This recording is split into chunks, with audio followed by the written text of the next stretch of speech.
online class မှာပြန်လည်ကြိုးစားပါရစေအခု Microsoft Word 2013ရဲ့ chapter 5ကိုဆက်သွားပါမယ်အခုကတော့ဒီ formatting ကျွန်တော်တို့ဒီစာအုပ် copy ကူးမယ်ဒါမှမဟုတ်ရင် cut လုပ်မယ်ဒါမှမဟုတ်ရင် format ကို copy ကူးမယ်ဒီဟာတွေကိုပြပြီးမှဖြစ်ပါတယ်ကျွန်တော်ဒီဟာတွေကတော့ home ရဲ့အောက်ကနေ cut copy paste ဒီ format painter ပေါ့နော်ဒီဟာဒီမှာယူပြီးတော့သုံးလို့ရပါတယ်စာကိုဥစားရွှေ့မယ်ဆိုရင်လည်းမရွှေ့ခင်မှာလူချင်းတဲ့စာကိုဆက်လက်မှတ်ထားရပါမယ်ဆက်လက်မှတ်ထားပြီးမှဒီကနေတကယ်လို့ရွှေ့မယ်ဆိုရင် cut ပေါ့နော် cut တကယ်လို့ cut ဆိုရင်ဒီမှာပြတ်သွားပြီးမှလူချင်းတဲ့နေရာမှာထားမယ်ဆိုရင်ဒီမှာချပြီးမှ paste ကိုနေလို့ရပါတယ်အဲဆိုတော့ဒီတနေရာနေတနေရာကိုရွှေ့တာပေါ့နော်တကယ်လို့သူရဲ့ဒီ shortcut key နဲ့သုံးမယ်ဆိုရင်တော့ဆက်လက်မှတ်ထားပြီးမှ cut ကတော့ control H ကိုနေလို့ရပါတယ် paste ကတော့ control V ပါ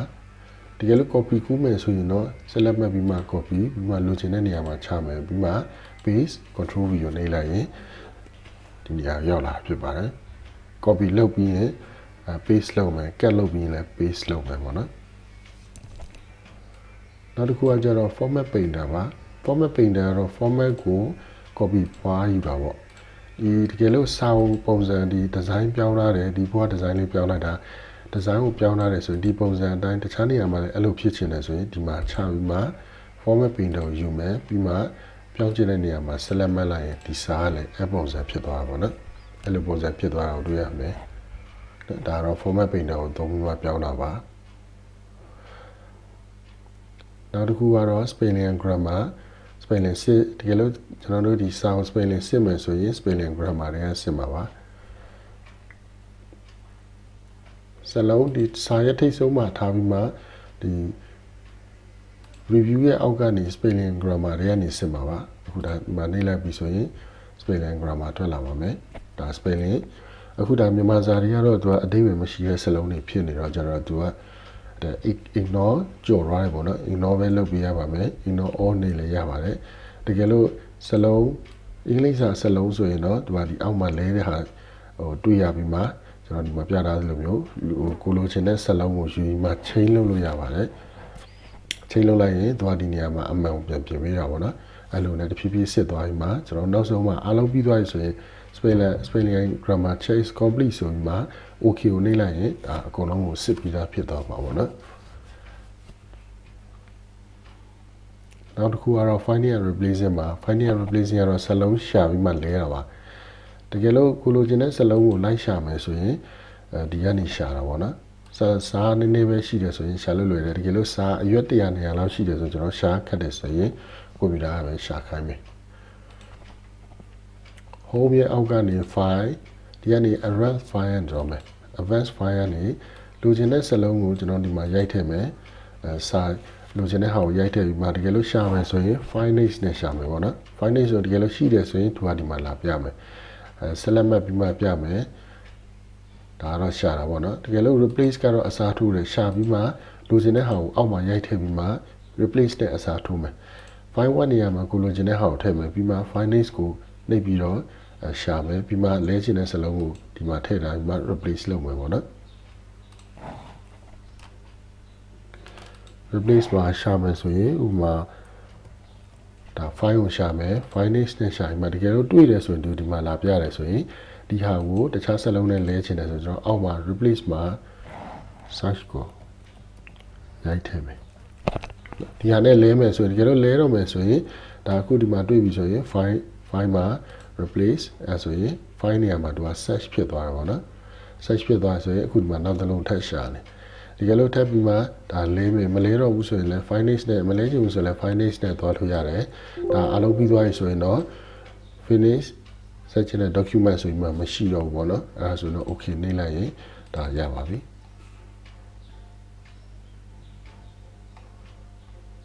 ဒါတော့ finding and replacing မှာစလုံးကိုရှာတယ်စလုံးကိုအစားထိုးပြီးမှလေးပါတယ်နောက်တစ်ခုကကျတော့ symbol သင်္ကေတစလုံးတွေထည့်မယ်ဆိုရင်ကျွန်တော် symbol ကိုသုံးလို့ရပါတယ် symbol မှာဆိုရင်တော့ဒီ insert ထဲကနေ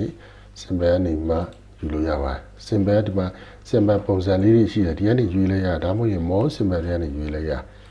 တကယ်လို့ထည့်မယ်ဆိုရင်ကျွန်တော်ဒီနေရာမှာထည့်မယ်ဆိုရင် insert ရဲ့ point ကိုအရင်ချပြီးမှ insert ရဲ့အောက်ကနေ symbol more symbol ဆိုပြီးမှကျွန်တော်စလုံး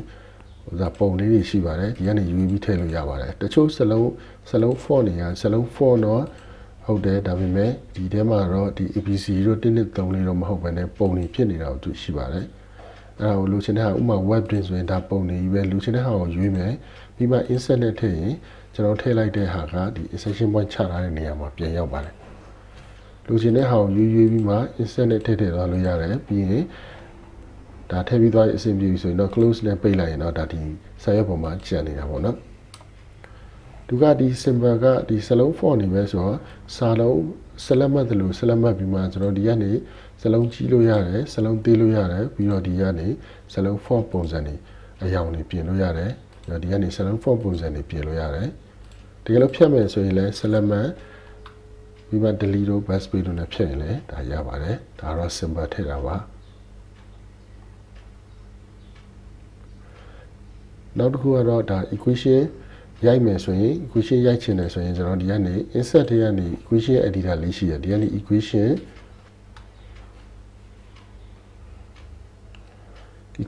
ရဲ့ဒီမြားလေးကိုနှိပ်လိုက်ပြီဆိုရင် equation ပုံစံလေးထွက်လာတယ်ဒီကနေယူလဲရတယ်ဒါမှမဟုတ်ရင် equation ကိုနှိပ်လိုက်တယ်ဆိုရင်လည်း equation ရိုက်တဲ့နေရာလေးထွက်လာတာပေါ့နော်လိုချင်တဲ့ဟာကိုအခုဒီမှာဆိုရင်ဒီပေါ်မှာ equation tool ဆိုရင်မှာ design tab လေးတစ်ခုတွေ့နေရတယ်ဒါကတော့အသစ်ထွက်လာတဲ့ equation ကိုယူလိုက်ပါကျွန်တော်ဒီမှာဆိုရင်ဒီဥစ္စာလေးရှိမယ် insert နဲ့ထည့်ပြီးမှဒီ symbol လေးတွေထည့်လို့ရတယ်ဒါတင်ချဒီ equation ဒီ symbol လေးထည့်လို့ရဒီဘက်မှာဆိုရင် fraction ဆိုတာအပိုင်းကဏ္ဍရိုက်တာပေါ့နော်တကယ်လို့လိုချင်တဲ့အပိုင်းကဏ္ဍပုံစံတွေကိုကိုလိုချင်တဲ့ပုံစံကိုယူပြီးမှကျွန်တော်ဒီမှာထောက်ပြီးမှဒါရိုက်ထည့်သွားလို့ရပြီးရင်ဒီလိုပဲတခြား superscript subscript tag gain ရှိမယ် square root တွေရှိမယ် integral တွေရှိမယ် summation ဒီ bracket ခွင်းစားခွင်းပိတ်တွေရှိမယ် sin တို့ cos တို့ tangent တို့ရှိမယ်ဒီကနေပြီးမှအပေါ်တင်တဲ့ဟာတို့အောက်ချတဲ့ဟာတွေရှိမယ် limit equation log equation operator တွေရှိမယ်ပြီး matrix တွေရှိမယ်ဒါတွေယူပြီးမှကျွန်တော်လေးတောင်းခွက်တွေမှာ mouse နဲ့ထောက်ပြီးရိုက်ထည့်သွားလို့ရပါတယ်အလုံးပြီးသွားပြီဆိုတော့အပြင်အဆုံးထိထွက်လာပြီးဒါအနားခေါက်လိုက်ရင် equation တစ်ခုရပြီပေါ့နော်